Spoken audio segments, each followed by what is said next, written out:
They have the ability to grab people off the street with no probable cause. That they have the ability to kill people in international waters with no actual extant declared armed conflict. The ability to, and this one hits pretty close to home to a nation that literally had a revolution over this, just slap on $1 trillion in taxes with no congressional input. And in every single way, they are really going for it. So I think that's the first thing for all of us to be clear-eyed about, right? The first time around, it was much more fits and starts. Trump had some impulses. They were kind of restrained by other people, but they are going for it. The other reason that I think we're in trouble is that there has been no real Republican Party resistance. Right? I mean, people forget this. The first shutdown that we had the first time around was largely centered on the fact that Republican senators wouldn't fund Trump's border wall. Remember that? Like, think about what a different universe it was the first time around. They were pretty craven and loyally devoted to him the first time around, but this time, there's essential unanimity. There is no fracture inside the caucus. There is no real rebellion within the ranks. They've lost 4 votes on this Epstein discharge petition, which is interesting and notable because it's basically the first time that we've really seen any fracture in the coalition.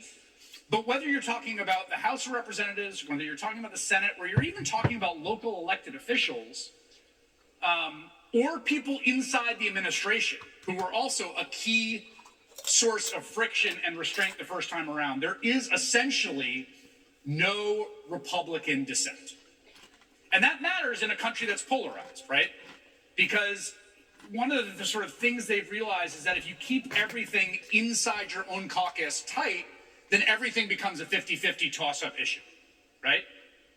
So that's another huge problem. And I think it's a huge problem that people recognize, right? We keep asking ourselves, like, when are Republicans going to wake up? When are they going to turn on him? When is it too much? I don't think it's going to happen. But that's not the whole story, right?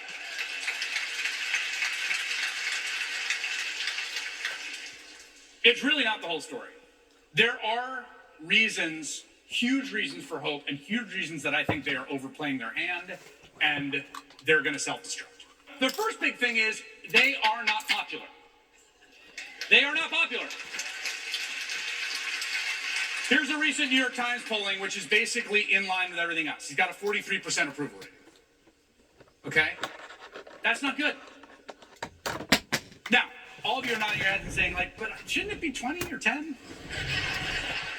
Fair enough. Fair enough. One thing I like to point out is that in one of the biggest landslides in the history of American politics, an iconic election that we think of as the ultimate mandate and repudiation, the 1932 election between Herbert Hoover and FDR. Herbert Hoover got 40% of the vote. 40% is kind of the floor. Like, Hoover was really at the floor, and he still got 40%, right? So in Democratic politics, it's useful to think of that number as a kind of floor. If Herbert Hoover got 40% in the midst, 3 years into the Great Depression, having completely screwed it all up, 40% is about the floor. So that is higher than some. We've seen approval rating on 38 and 39%. The other thing to think about here is it isn't just his personal approval rating, it is on issue after issue after issue.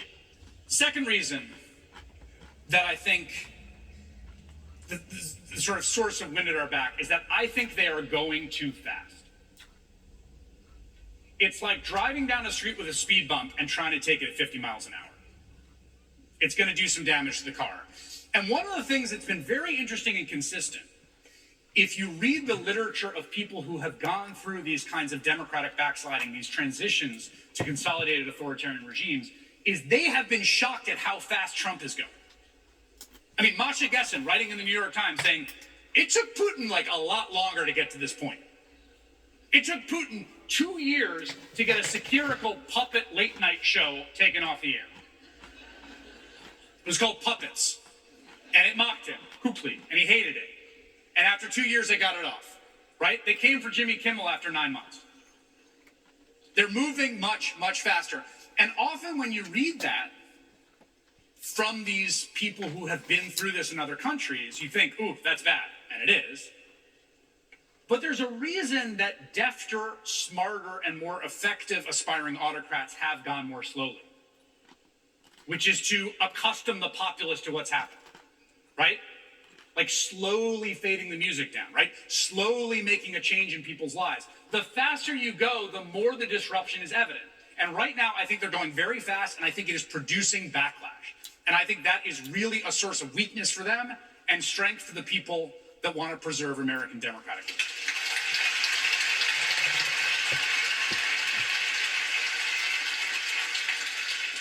We have a birthright and an inheritance as Americans. We do not have kings here.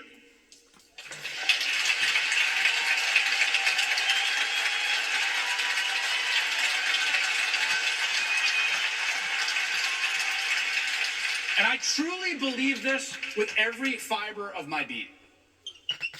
That birthright is inside us as Americans. Again, across all sorts of lines of difference. It burns inside people who don't agree with me about a whole bunch of issues. But I think deep down, that spirit is awakening in people as they see what is happening to this birthright being taken away from them. The birthright that we are masters of our own fate, that we control our own destiny. And I truly believe that in this very perilous moment, as the balance of forces are right here like a seesaw with equal weights on each side, the thing that tips it over is the spirit of liberty that burns inside every American.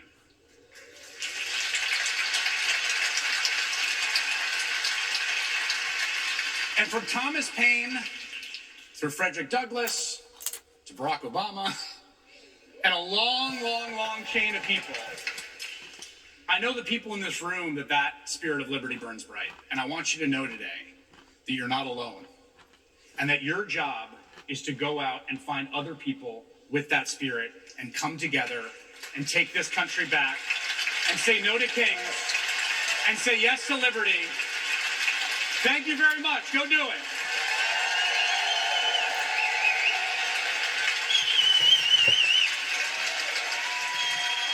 Thank you.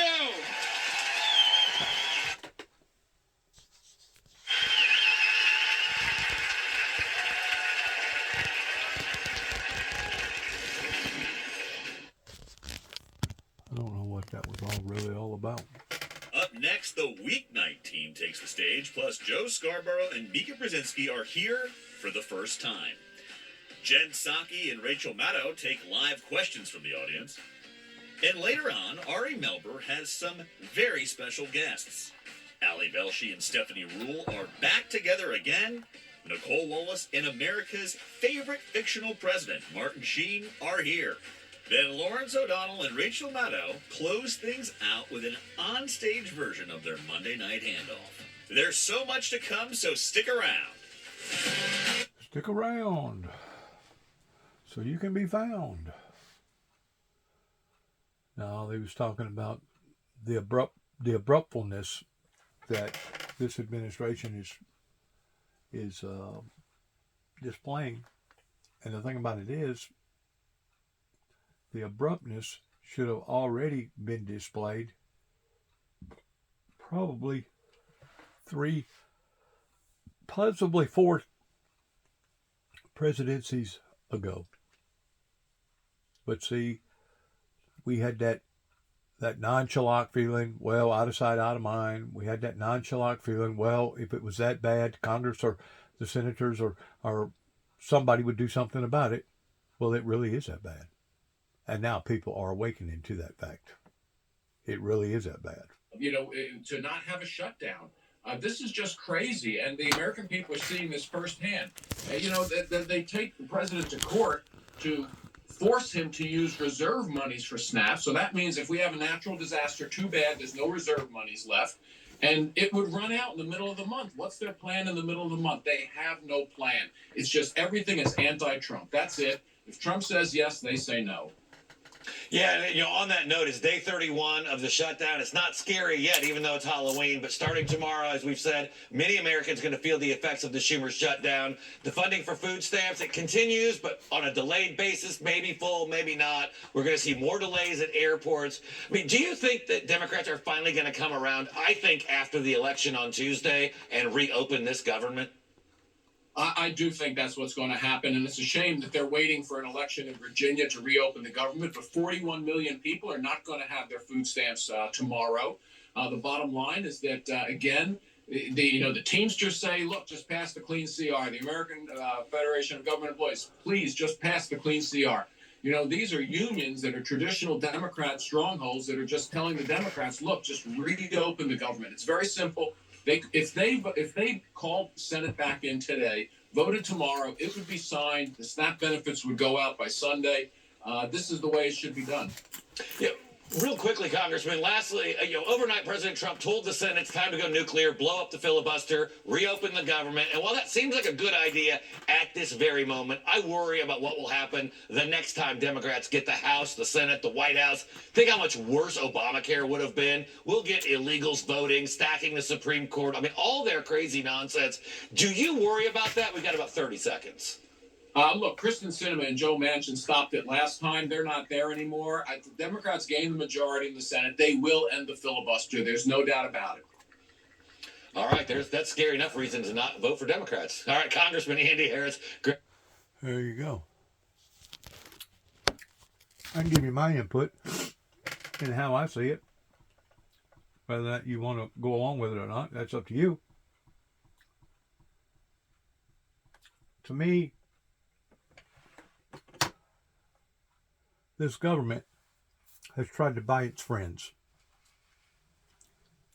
It has tried to ease the burden in ways towards all these giveaways that people call entitlements. You probably heard me say before, whenever I was growing up, you literally was almost not entitled to anything pertaining to financial prosperity or even financial substantiateness to be able to survive.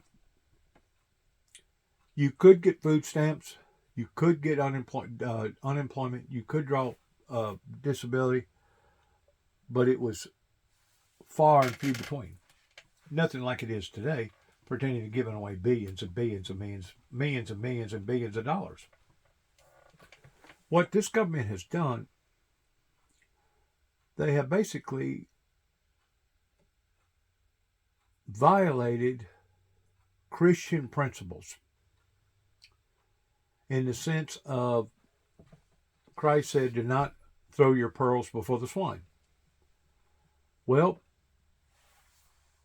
they've been throwing their pearls before everybody, literally, and now they want to quit throwing their pearls out at everybody. Does that make any sense? I mean, that's pretty abrupt. Let's go back to the message here pertaining to what they're saying here. It's all for Michael Steele. It's all for the lady. It's all for Michael Steele. Very, very much. Oh my goodness, this is so nice. Can I just say, Chris Hayes took y'all to church just a minute ago.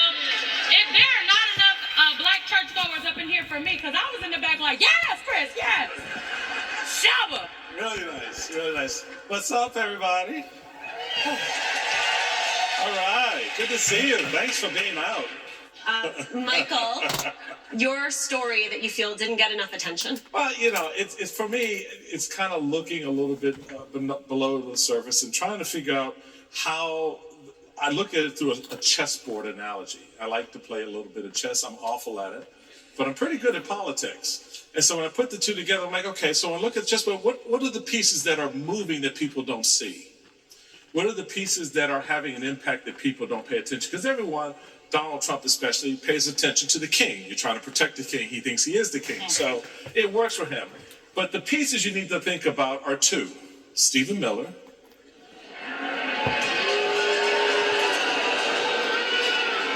and Russell Vought. Those two represent Stephen Miller, the heart of Donald Trump. Now, I do want to say this in response to what I just said. Keep in mind, it was Hillary Clinton that talked about the swine by putting them in the category of being deplorables. Telling on national TV that those that was in desperate need, that was unfortunate, for whatever reason, was considered to be a deplorable. And it was our main sources of government that allowed for this to occur in giving the farm away, in seeing people like Walmarts and other retailers go overseas and get their products for pennies on a dollar in comparison to what it would cost for us to build it right here in America. So once more, they got the cart in front of the horse. Who got that cart in front of the horse?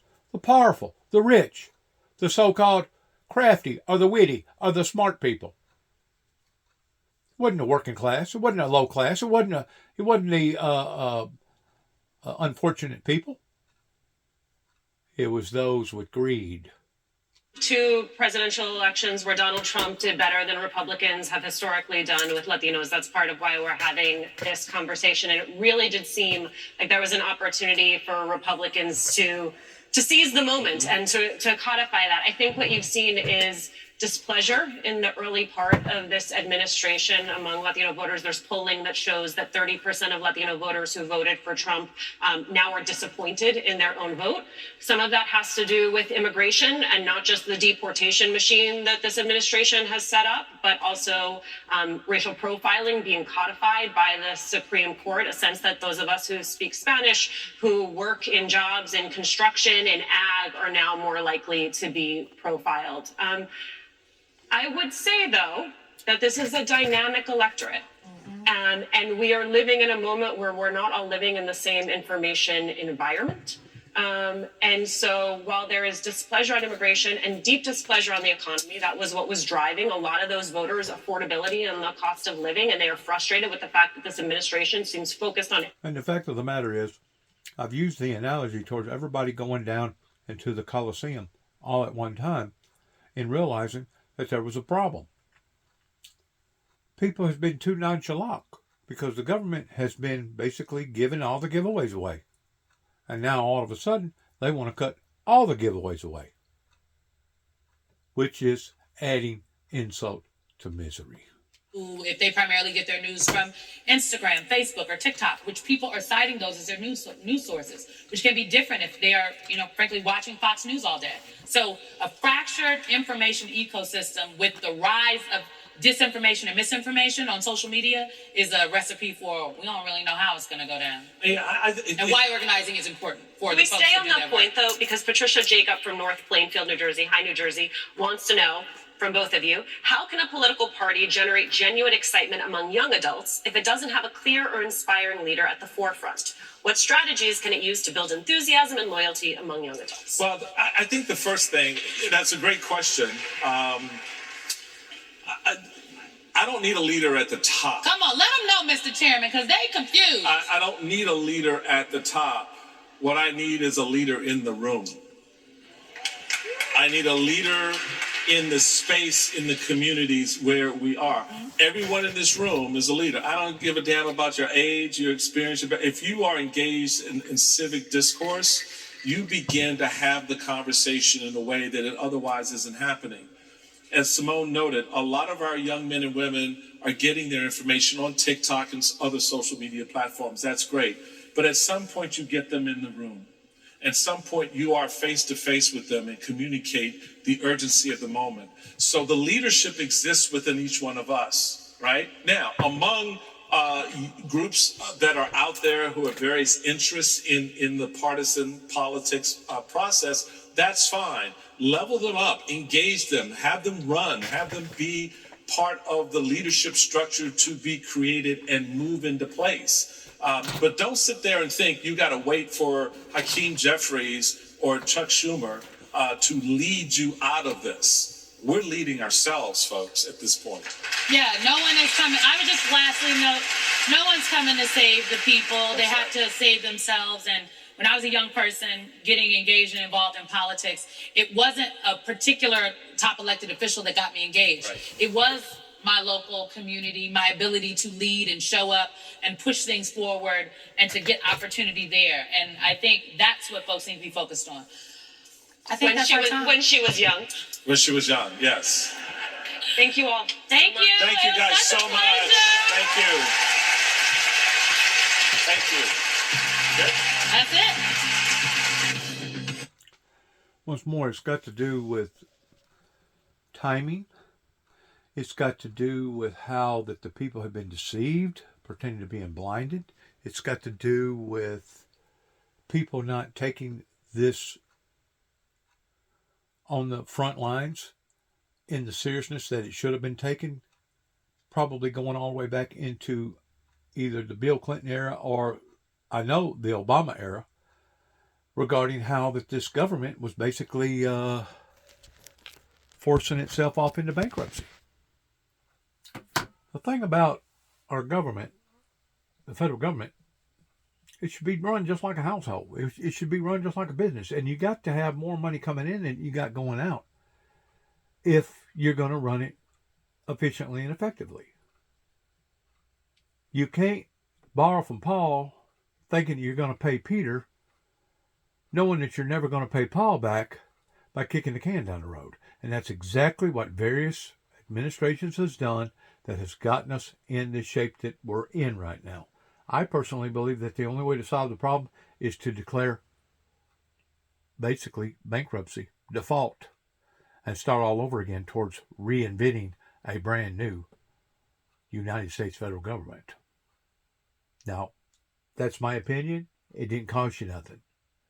But whenever you go to the point of no return in going over the Rubicon, in knowing that basically the toothpaste has gotten out of the tube and you can't put it back into the tube, the genie's been taken out of the bottle, there's really not but one other choice, which is to reform. Hopefully, during the event of reforming, we can put in more safe practices to make sure that this never ever happens again, because I didn't realize that there was basically 1,000 people in America, or it has been up until 24, I don't know what it is now, 1,000 people a day that's becoming millionaires. And just like I was talking to the manager over in Union City at Walmart tonight, that helped me with some problems with my phone, nobody should be a billionaire.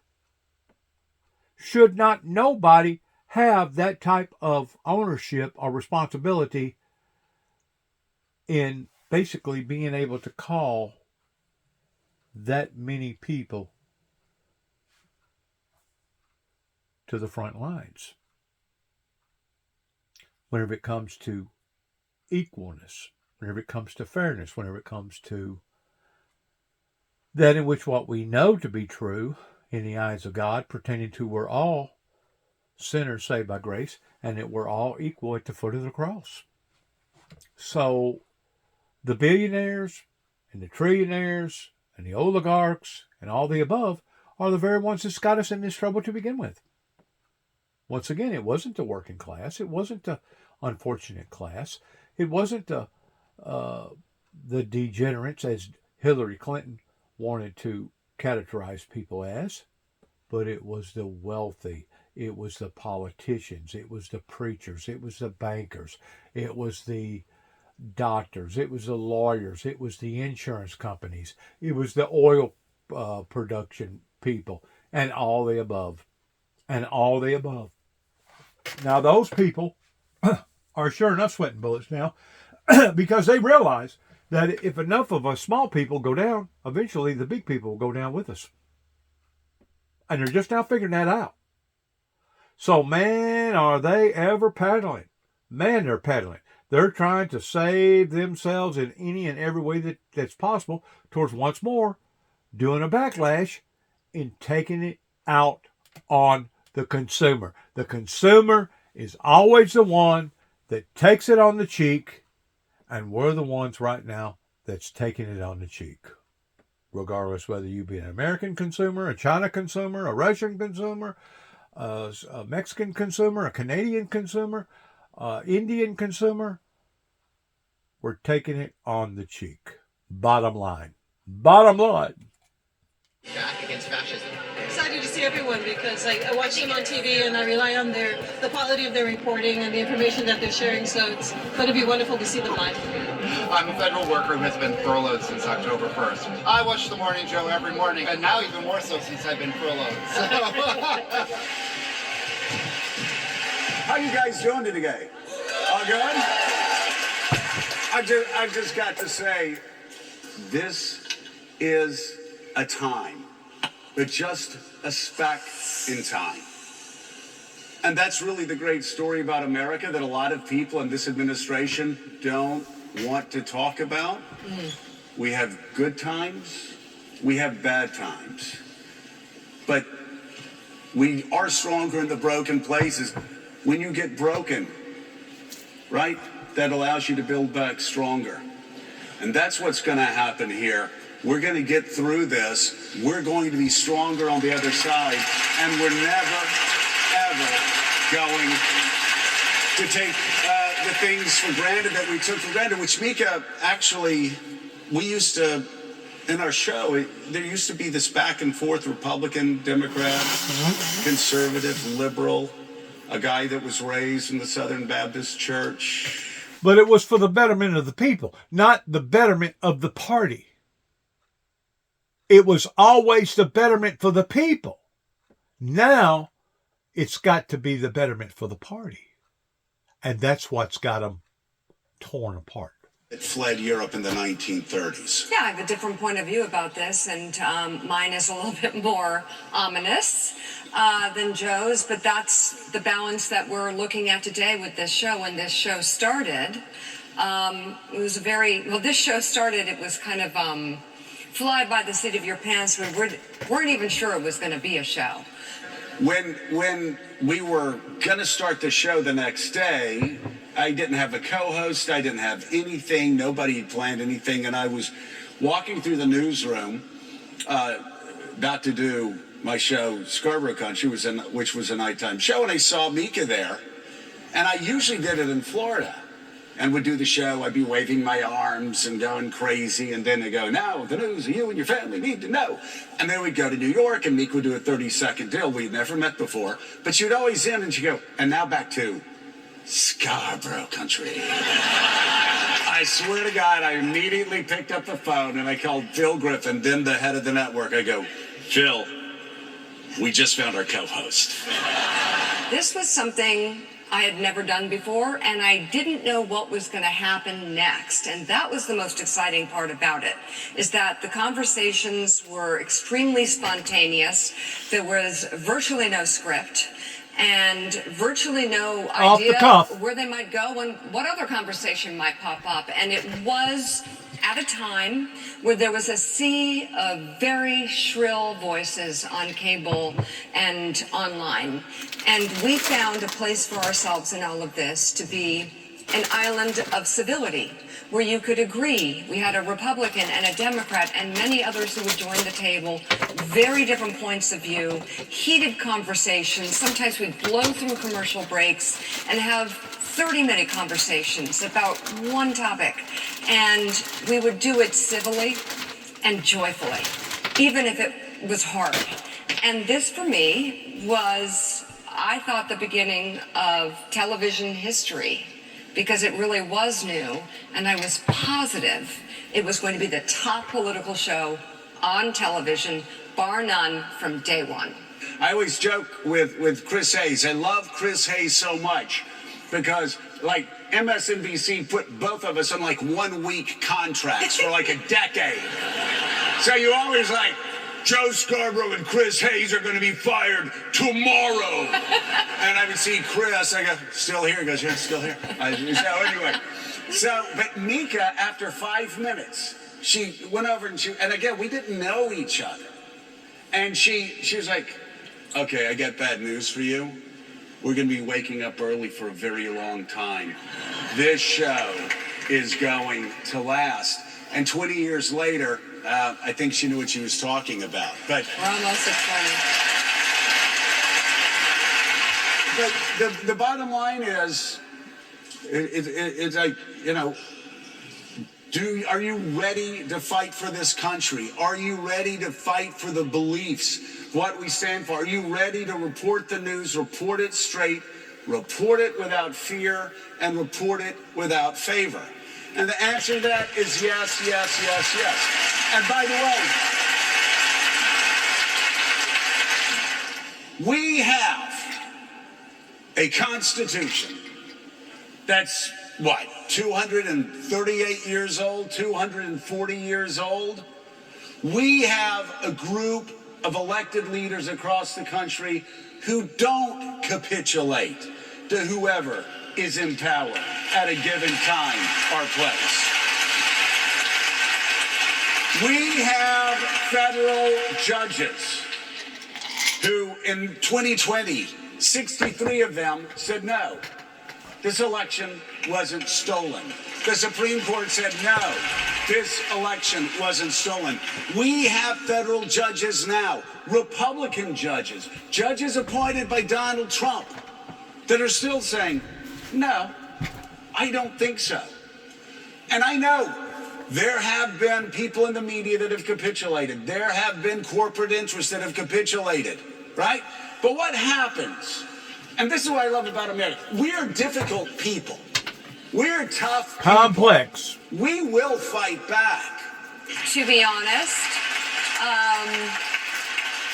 I think before the election, there was a lot of discussions that we were having about maybe slowing down or figuring out when Morning Joe comes to an end. Because the hours are brutal. It's not Fallujah, but we are live at 6 a.m. I'm an old man. 10 a.m. It's 4 hours every day, and it's very heavy news. And then the election happened, and it wasn't even a discussion. Yeah. There's no place we'd rather be every single day for as long as we can, and we will be there as long as you will have us. Thank you very much. Thank you guys so much. Coming up, Rachel Maddow and Jen Psaki took the stage together for our capstone dinner and took live questions from the audience. And you know, when it's live, anything can happen. You don't want to miss this. We're both MSNBC fans for a long time, so I thought this would be the most appropriate place to ask her to marry me.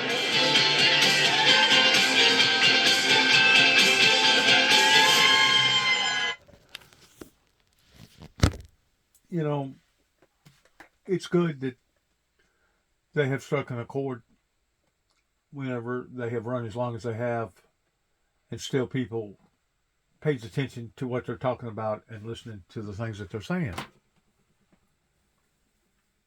But all in all, whenever it comes to news, real journalist reporting, a lot of that you've been doing for the past 20 plus years, or soon to be 20 years, is showmanship.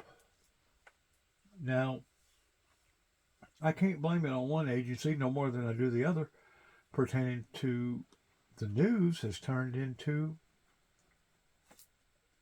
a Johnny Carson show. The news has turned into a,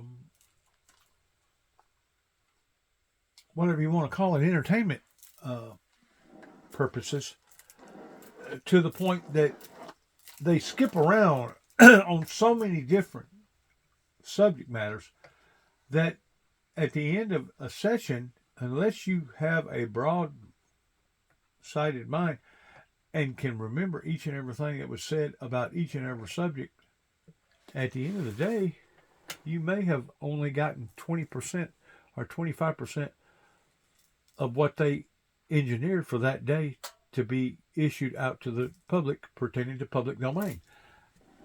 To me, that's another area that these newsworthy stations are failing in addition to the fact that it's not supposed to be about the Democrat Party. It's not supposed to be about the Republican Party. It's supposed to be about we the people party. And for some reason, they have gotten off focus that way. And look at the damage that has been done now since 30 plus years, since Ronald Reagan basically done what he done. And of course, whenever you have so many different news agencies out there, in comparison to 40 years ago, there was only basically 3. This is what you get. You get a complex, functional news cycle that sometimes gives out good information, but sometimes gives out biased information, or gives out false information, or gives out fake information. Either or, if you'll add social media in the mix, pertaining to what's went on in the past 30 plus years, pertaining to now smartphone technology in basically everybody's hand, you have got a recipe of chaos. And that's what we're seeing right now all over America. We're seeing chaos. And it shouldn't be this way. At the end of the day, I don't care who you are. I don't care where you're from. I don't care how much money you make. I don't care how smart you are. At the end of the day, it's about we, the people. It's about the team. What are we going to do to be proud of not only ourselves, but be proud of the next generation? It's going to be proud of what that we have done and how that we've done it. You know, it was Ronald Reagan that brought up the fact about the time capsule, and it was Ronald Reagan that brought up the fact that 100 years from now, people is going to know everything about us, and we're not going to know nothing about them. 100 years from now, how are we going to look in the eyes of the next generation growing up? Are we going to look stupid? Are we going to look arrogant? Are we going to look gullible? Are we going to look greedy? Are we going to look bewildered? How are we going to look? Pertaining to our own reputations, looking at the party, not ourselves, and not the party pertaining to the Republican Party or the Democrat Party, but the whole party. How are we going to look? In other words, what are they going to say about us 100 years from now? Some people says, well, we don't care. Who cares? I've heard that remark. Who cares? Well, obviously somebody cares, because they're taking down notes, friends. They're recording and they're documenting things that we talk about, things that we are passionate about, and things that we are moving upon, hopefully for the betterment of the good, for the main big party, and not just little bitty intervals or gigments of the party. Multiple times already today, but I will just reiterate. It is very important before you leave here that you meet people who you did not know before you got here today. So allow me to break the ice, even if you are introverted or you don't like talking to people. Rachel said we have to. So you can just use that as your line as you are leaving. If you haven't yet met people who you didn't already know, please use that. Allow me to be your icebreaker. I'm going to ask my friend Jen Psaki to come out. You guys all know Jen. So well, let's take questions. Yeah. We have Madeline Bolden from Savannah, Georgia. Good evening, Miss Madeline, Miss Psaki. Good evening. Good evening. We can be on a first name basis, Madeline. I hope. Empathy is being attacked in today's society. Do you think empathy can survive in journalism without being seen as a weakness? She's like, you got it. Before I was at MSNBC, I worked with journalists, of course, in communications and media for 20 years. And what I found were some of the best journalists had tremendous empathy for humans and people and what they were experiencing and events in the world. And when I was at the State Department for a couple of years, and the reporters and journalists there, hard-hitting, tough, really smart, they covered those issues because they cared about global movements, and they cared about peace deals, and they cared about negotiations, and they cared about ending wars. And that's what made them great journalists. So I would say, I think empathy is a strength. Empathy is a superpower. Empathy allows you to connect and really digest things in a way that is different from robotically repeating things on television. That's not what any of us do. So that's how I see it. But what you're going to say something wiser than me, and I'm here for it. No, just to underscore what you said, I think that you can't tell a good story without empathy, because otherwise, I mean, I don't have a parent who's a therapist, and so maybe people hearing stories about themselves is a helpful thing in therapy. I don't know. But otherwise, every story by definition is asking you to leave your own mind and your own experience and imagine or embody somebody else's. And that, in storytelling, I agree with Ken Burns on this, the great documentarian. Stories are what changes the world, and stories are indeed what explains the world. And there is not a story, again, outside of potentially a therapeutic context, that isn't about you. It's always about imagining or seeing something else. And so I think it's the core of what it is, not only to be human and have love in your life and have moral relationships with people who you care for. I think it's the absolute core of what we do in terms of talking about the world. But thank you for the question. It's beautifully phrased too, as well. Thank you. Alrighty, we have here Mary Jean White from Aston, Pennsylvania. Mary Jean, hello. So for both of you, what do you see as the biggest challenge in helping the public understand accountability and how it works, how oversight works, and how important your role is and our role is? How do you translate that to folks to have them understand how important it is to understand what oversight is and how it is important that we have it and how we don't have it now? How can we make that real for people when they're sitting in their kitchen and talking to each other after they turn off your show or before they go to bed? So how do you do that every day? I have a small point, but I'm interested in your take on this. I will just add, she had one great line here. And do you worry that people are starting to just accept the current dysfunction as the way it is? Oh. That's just her premise of it. Thank you. No problem. I mean, I would say, I think that whether or not you are conservative or liberal or engaged or apathetic, I think the idea that it's better to know than to not know is a pretty human thing.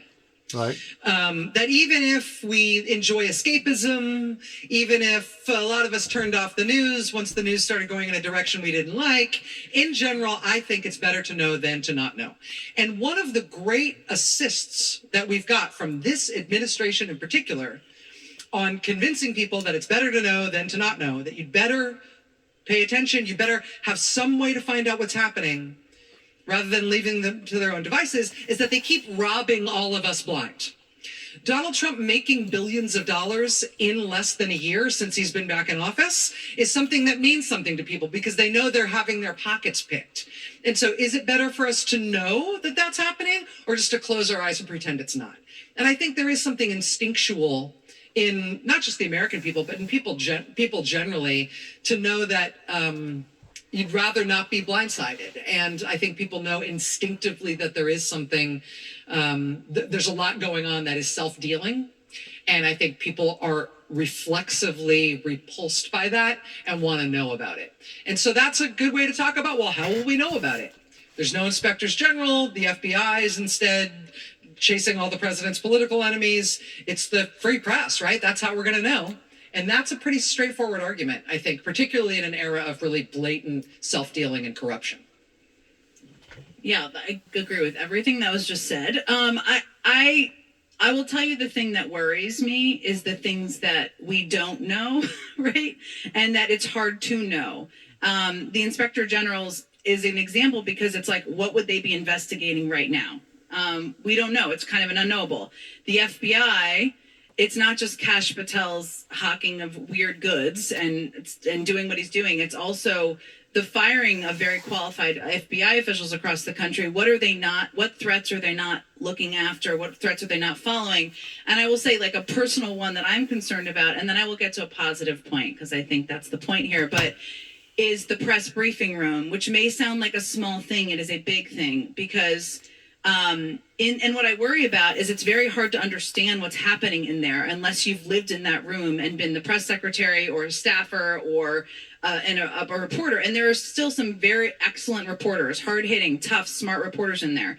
But slowly but surely, they're reshaping the people who get questions and the people who fill that room into people who are sycophants for the administration. And if you look at the press briefing, and I do more than most people probably because we do a little shtick on our show about it, you see that, some days it's maybe a third of the questions, some days it's half, sometimes it's 15%. And they're questions like, and this is literally one once, President Trump looks like he's in such good shape. I want to know what his health regimen is, right? So, and that's funny, but there's also some that are serious, right? And I'm concerned about that because that shapes the public's perception of what the media is. Most people don't know how to differentiate Benny Johnson from other people in the room. Okay, so those are my concerns. What I think is a powerful thing is the most powerful tool of information is all of you and individuals and people. People trust their neighbors. They trust people in their community. They trust people they know more than they trust any of the institutions. I mean, government, media, anyone. So what I think about a lot is how can we provide a couple of pieces of information that are digestible and warning signs so that you can end the show and be like, what's weird? There's 8 reporters in that briefing room who got questions who are propagandists, right? That's something that should concern anyone. But I think part of it is people needing to feel empowered themselves to share the story of what's happening right now, take the information they have and pass it along, which is happening. And that is a plus of social media platforms, I would say, that have many negatives, but that's a plus of them. All right. Luke, do one more. I know we're supposed to be done. Can we just do one more? Rachel, I'm sorry. do one more. Then you can pick someone from the crowd, Rachel. Oh, okay.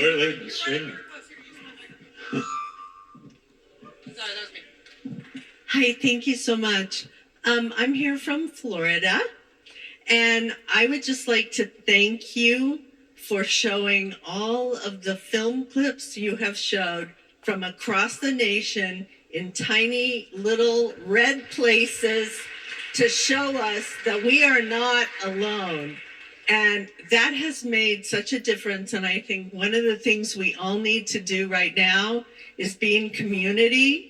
And that is helping so much. So thank you. Barbara, thank you. Thank you so much. Thank you. I will, let's just finish with that. That being in community thing is for real. And what you just said about social media and sharing things that are things that you understand, that you think other people should understand, that's for real. But there is something about being in a physical place with other people where you can look them in the eyes. And that's why I said, make sure you meet somebody here tonight who you didn't know before you got here.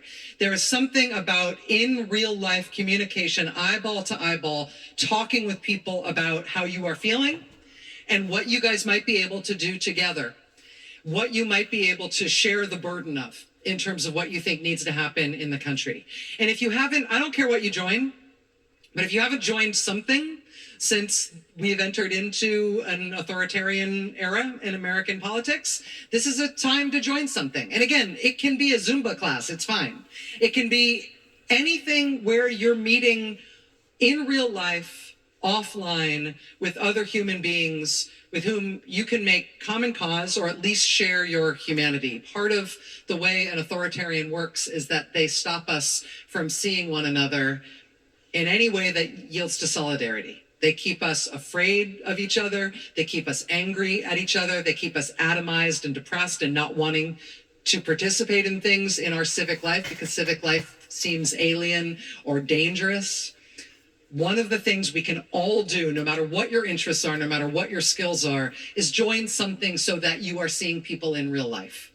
And I would just encourage you to find that community where you can. Take inspiration from the fact that they really don't want us to do it. Thank you guys. Thank you guys so much. Thank you. I'm going to use this for an example. It may be a poor example, but I'm going to use this for an example. Today or tonight is Halloween. Okay? I looked it up online. Didn't know the answer to it until Google told me. Who is or what is the nation that celebrates Halloween more so than any other nation in the world? You know what it come up with? America. Even though I don't agree with celebrating Halloween because now it has been turned into something that originally it wasn't supposed to have been. because if you go back like 100 years ago, Halloween was actually looked upon as being something in a glorious type state versus something in a mean, cruel, demonic state. It's only been until recently that Halloween is looked upon as being gory. The boogeyman is out to get you. Okay? The thing about what I'm talking about, it doesn't matter if it was 100 years ago in the way that people perceive Halloween, or today towards it being gooey and gory and the boogeyman's going to get you. They stick together on Halloween. And believe it or not, it is a multi-billion-dollar industry, not just in America, but all over the world. All over the world.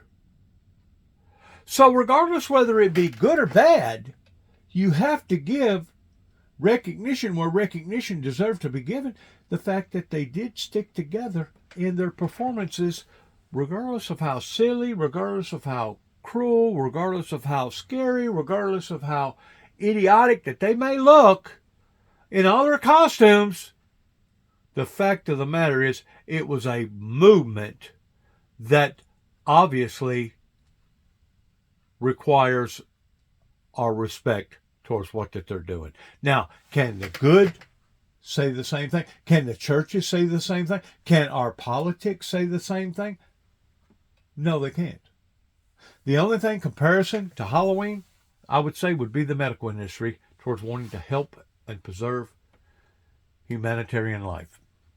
And that was another thing that I brought up in some of my other work before this particular video that I'm doing right now, pertaining to humanitarian work, that there's a difference between unhumanitarian versus humanitarian. And that was one of the reasons why that my brother and I decided that we was going to do what we was going to do here in Northwest Tennessee, even though basically our hand was slapped back, even though we was offering our graces, even though we was offering our blessings, even though we was offering our services pertaining to being that good civil subservient under society, our hand was slapped back to the degree that now things is unproportionately becoming even worse on a day-to-day level and becoming more and more challenging regarding people's trust, regarding misinformation versus false information, and etc., etc., etc. So as I sit back and dig down, dig in, huddle down, and realizing what is going on pertaining to the people, it's actually become scary. It's become very, very frightful in identifying the fact that this polarization that we're dealing with can either do one or two things. It can either strengthen us in bringing us together in our causes, or it can finish us off. Now, I realize that's a mouthful, and I realize that, wow, I can't believe that he would put that much emphasis upon the time span of where we are today. Well, it talks about the seasons in the Bible. And we are in a season right now that most have never thought of that they would ever be in, including myself, pertaining to things being doubtful, trust issues, money issues, political issues, spiritual issues, and all the above. And all the above. It's become absolutely scary on Halloween night in the year 2025. Of the Trump economy, Nicole Wallace invites us into a live podcast recording with living legend and America's favorite fictional president, Martin Sheen. And Rachel Maddow and Lawrence O'Donnell take the stage and act out what an interview with Donald Trump would be like. You don't want to miss that. But first, here's Ari Melber and a few of his favorite people. Hi, everyone. Really great to see you all in person. Thank you so much. It's really great to see you guys. We do need to tackle truth and justice in the country right now. I think a lot of people feel that way. And so we are going to bring out a justice leader who actually takes action on these issues. And we're going to have this conversation with you. Later, bring in a little more culture. I think when we bring her out, I don't want to get in trouble for saying this, but I think we could have even Rachel level applause.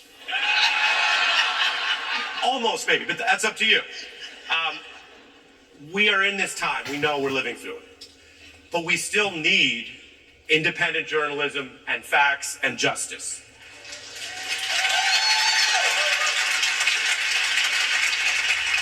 And I know how people are feeling, but I do want to ask you before I bring this person out, do you still believe in facts?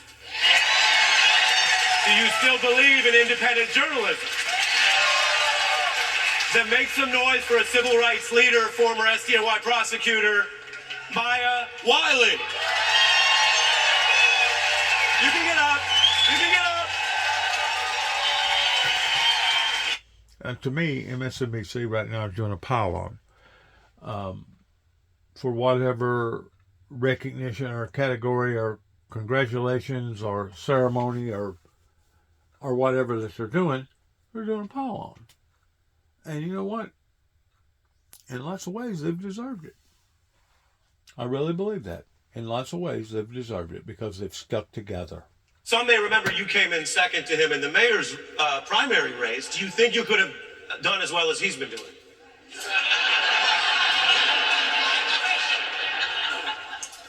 My lizard could do a better job.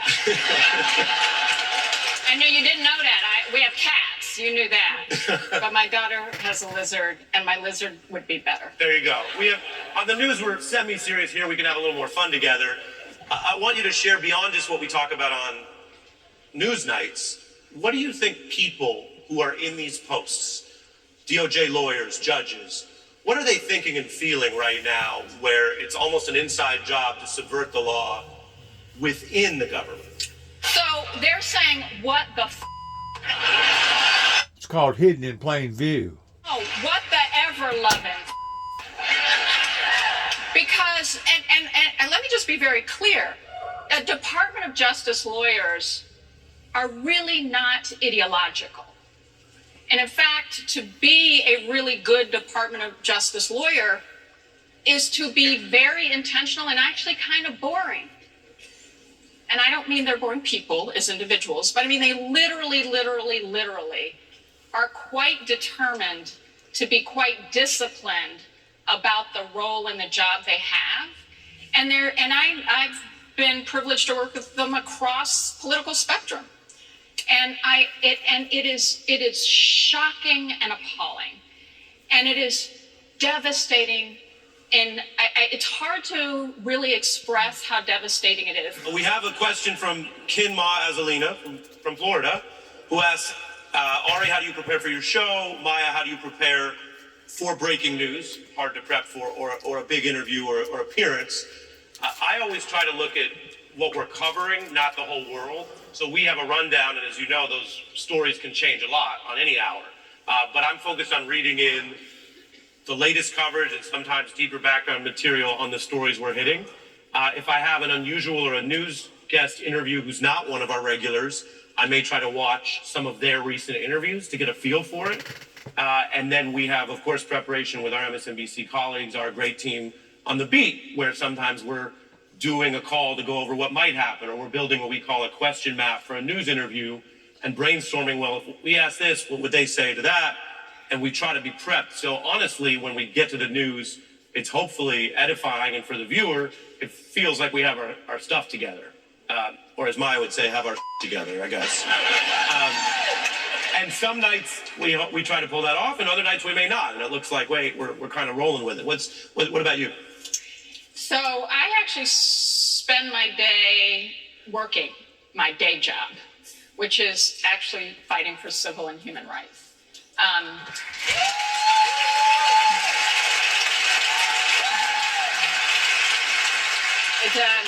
It's a deep privilege, but I actually look for two things as I'm just going through my day and checking what's happening each day. And one is, what's Ari gonna ask me? and you can tell, like if you're on enough of the shows, you know what the shows typically are interested in. So I can kind of get a feed or real. Like Tish James gets indicted. If I was going on the beat, I'd be like, Ari's going to ask me about Tish James. She going to be fine, y'all.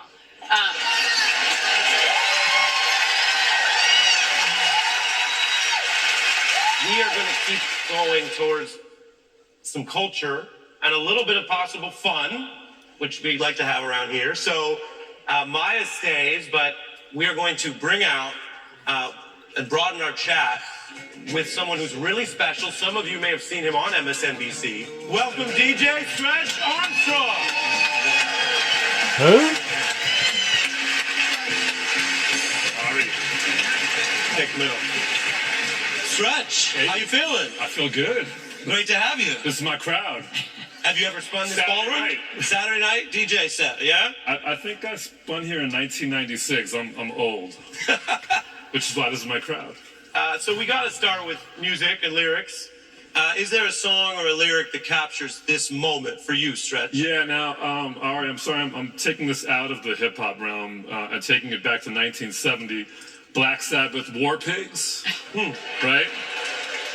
It sounds a lot better when Ozzy Osbourne is accompanied by his band. Politicians hide themselves away. They only started the war. Why should they go out to fight?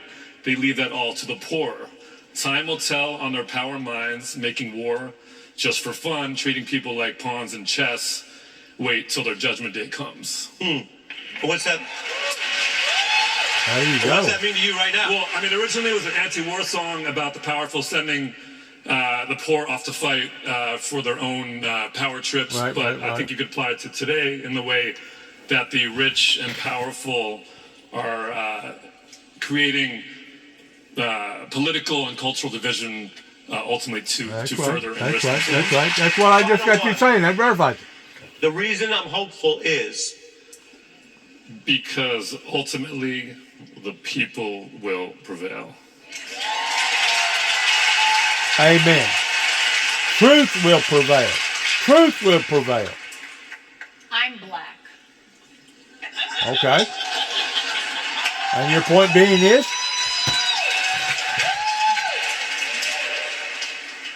I say that because You got a darker when suntan. we will refuse to deny who we are or to let anyone else deny who we are, whether we're trans, whether we're Jewish, whether we're Palestinian, whether we're any of the things that are under attack right now. We win. And so we win. That's why Maya's hopeful. I turn to wisdom and lyrics, and mine, I think, connects with the spirit and the premise of yours, which is a very old saying that our ancestors did more with less against worse. Let's keep at it. Thank you all for being here. Thanks to our great guests.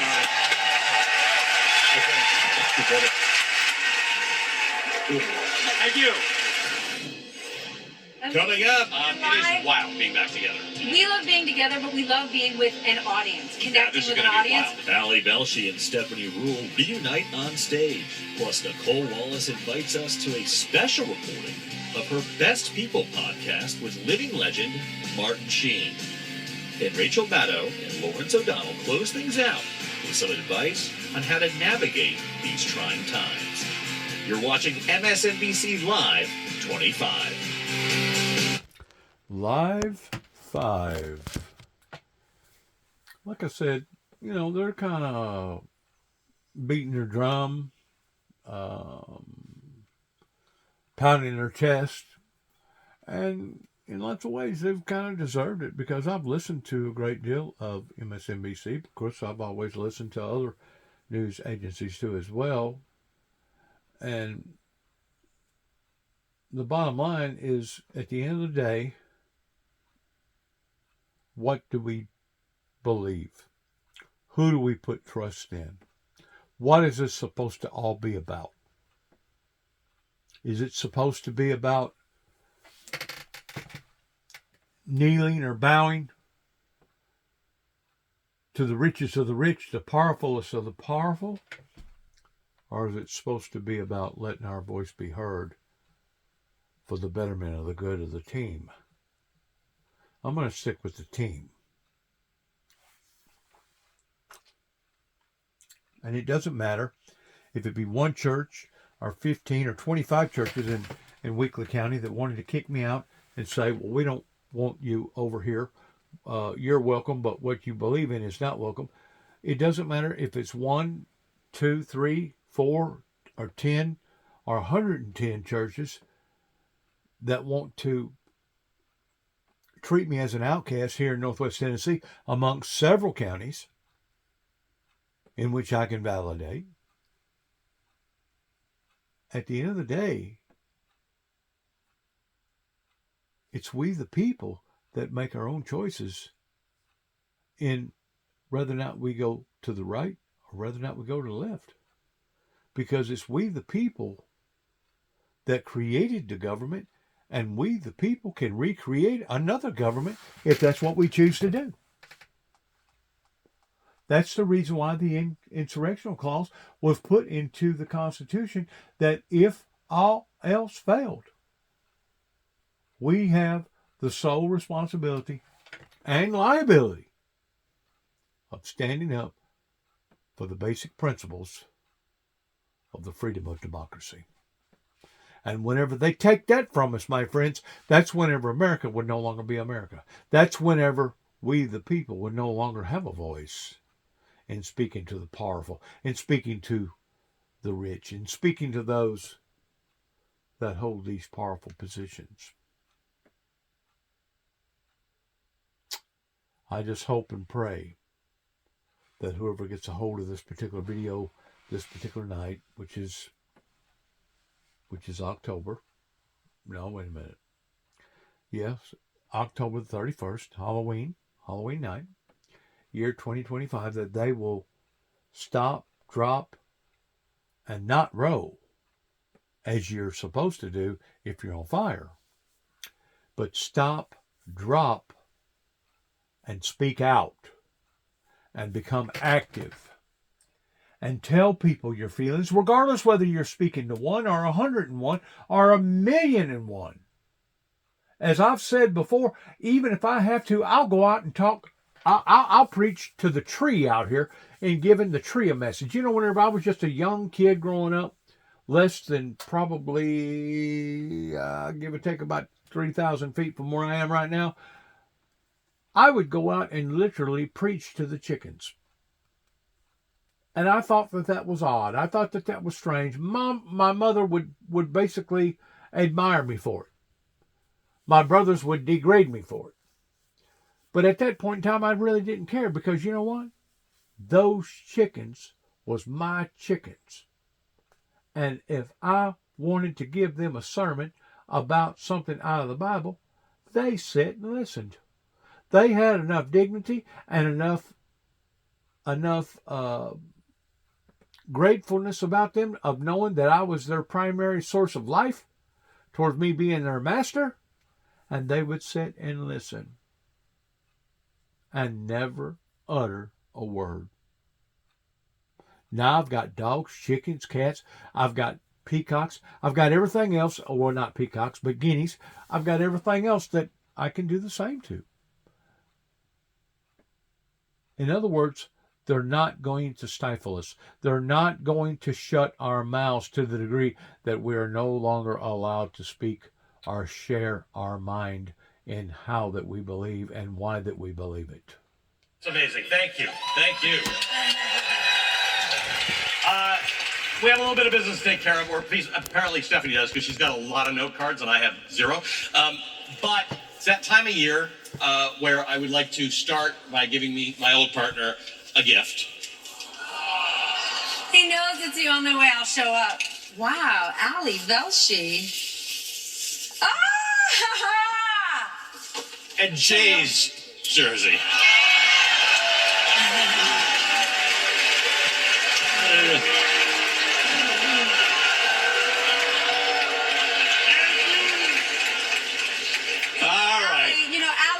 Clearly, I didn't read the room very well. You know, my mother, Louise Rule, is in the room, and she's still hurting over the Yankees loss. She's going to light these on fire at the end. We're going to leave it at that. All right. Thank you all for being here so much. It matters a lot to us to see you and to know what it is we can do better for you. As many of you know, Allie and I once had a television show, Velshi and Rule.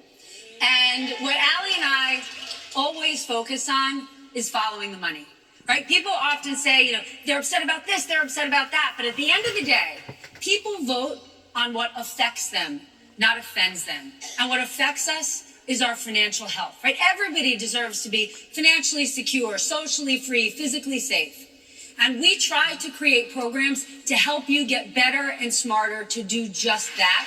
So let's just start with what people talk about most with us, the state of the economy. Yeah. One of the main drivers that brought Donald Trump 2.0 back to us was the economy. People were very frustrated with the state of inflation. They didn't feel like the Biden administration did enough. And Donald Trump promised to lower prices day one. They thought he would deregulate. We would see businesses booming, building. That's not where we find ourselves today. And I think the first thing we should really just explain, just very quickly, is the impact that tariffs have had on us. Because people talk about it, and we haven't even felt the full impact yet. And in fact, lots of people who we cover in the business world said, oh, Donald Trump talks about tariffs. He's not going to do it. But the truth is, he was talking about it for 40 years and absolutely wanted to do it. Because what we're seeing right now is a real power grab, where I would say one of the things that makes America exceptional is we have three separate but equal branches of government. Right. And what Donald Trump Still there for the moment. Has been aggressively doing is trying to blur those lines. And the tariffs have been the tool by which he's used to do that, right? Because he doesn't need to ask Congress. Yes. The tariffs are truly a situation where if you're the president, you can be a kingmaker. This is what we're going to tariff you. This is what we're going to tariff you. Oh, now, it shouldn't be that way. These should be things that are done by Congress, but Donald Trump said that these are all emergencies.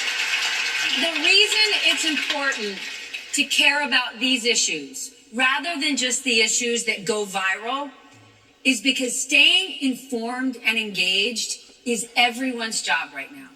I do not believe the country is that divided. I believe that everyone is just trying to take care of their families and their neighbors, and strangers are friends you do not know yet.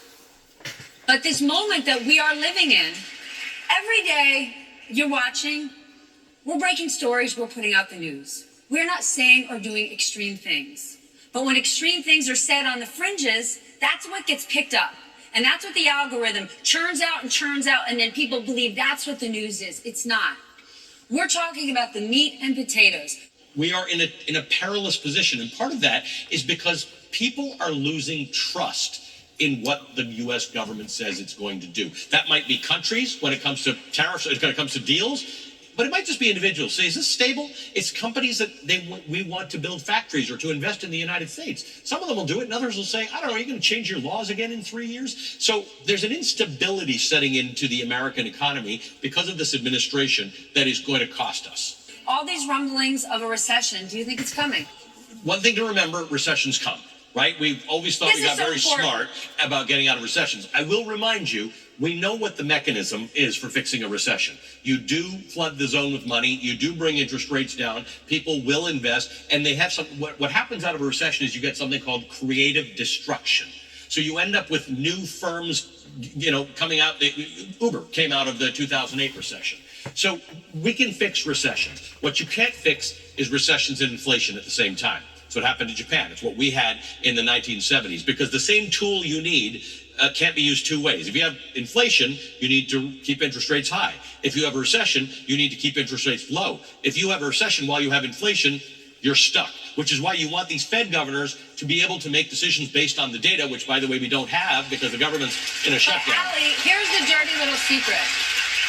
You can spin a story, you can game a system. You cannot lie to people about how much their lives cost. That's right. They live it, they know it. And I think it's a really important topic that we need to talk to young people about politics, about what's happening in the world around them. And when we talk about inclusion, it's include everyone. And I think if we just lecture our kids about politics, they don't feel connected to it. But if we actually engage with them, talk about these uncomfortable topics, because they matter to the future of democracy. Right. we're so grateful to you. Thank you for being here. Thank you for caring. When we come back, you know him as America's favorite fictional president. Martin Sheen joins Nicole Wallace for a live taping of her Best People podcast. Plus, Rachel Maddow and Lawrence O'Donnell take the stage, and some weird things happen. Do you want me to play Trump? Play Trump. Stay right here. Like I said, they're doing a pile-on tonight, or a tell-all, which there's nothing wrong with that. As long as it's done in humor, and as long as it's done in a graceful mode, I see nothing wrong with that. And the fact of the matter is, MSNBC has done a great service to not only to the American people, but the world, as far as bringing forth various information. Today, it is more crucial than ever that we stick together as team players in knowing who and what and where our Northern Star truly is. I just want to say thank you. God bless you. God bless America. God bless our troops. God bless our endeavors towards which way that we go from this moment on. And heaven, please help us all. Thank you. God bless you. And shalom.